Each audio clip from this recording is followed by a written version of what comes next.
issues. Vanessa was talking about euthanasia on Friday, and particularly the Canadian euthanasia program, which is called MAID.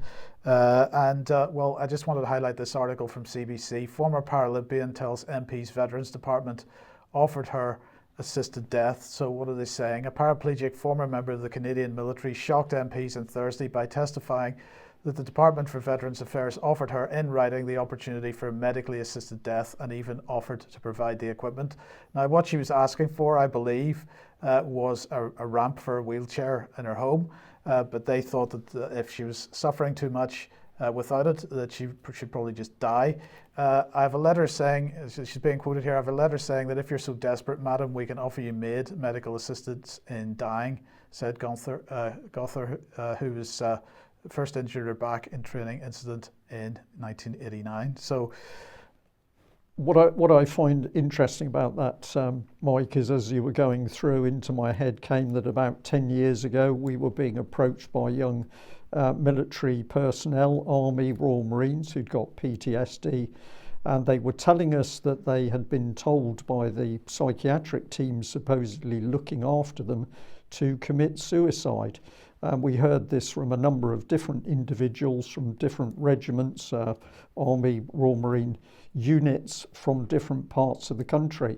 We attempted to talk to senior Royal Marine officers about this subject, but they didn't want to know. Tragic stories, Mike, but very brave ex-military or former military personnel who were coming forward to tell us about these very, very strange conversations with supposedly the teams who were helping them. Now, we received an email a couple of weeks ago. I'm sorry I couldn't find it to put it on screen just before the programme, giving us a bit of a hard time for not covering this story, so we'll cover it now. This is from the Oxford Mail. Traffic filters will divide city into 6 15-minute neighbourhoods, agrees Highways councillor. Now, of course, we've talked about the idea of the 15-minute city or the 20-minute neighbourhood quite a number of times on the programme. We'll talk about it more in extra, but I just wanted to let people know what's going on here. Roadblocks stopping most motorists from driving through Oxford city centre will divide the city into 6 15-minute neighbourhoods, a county council travel chief has said. And he insisted the controversial plan would go ahead whether people liked it or not, because that's democracy in action. We go on. People can drive freely around their own neighbourhood and can apply for a permit to drive through the filters and into other neighbourhoods for up to 100 days per year. This equates to an average of 2 days per week.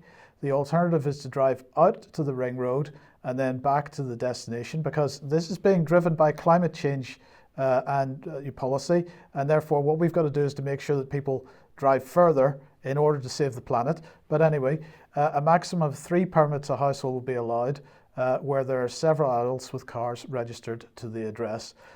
So we'll have much more to say on this and other related policies later. David, we can either get a response from you on that, or you can keep it to extra, or we can move on to the next item. So why don't we do that? Response to extra. Yeah. Okay, well, let's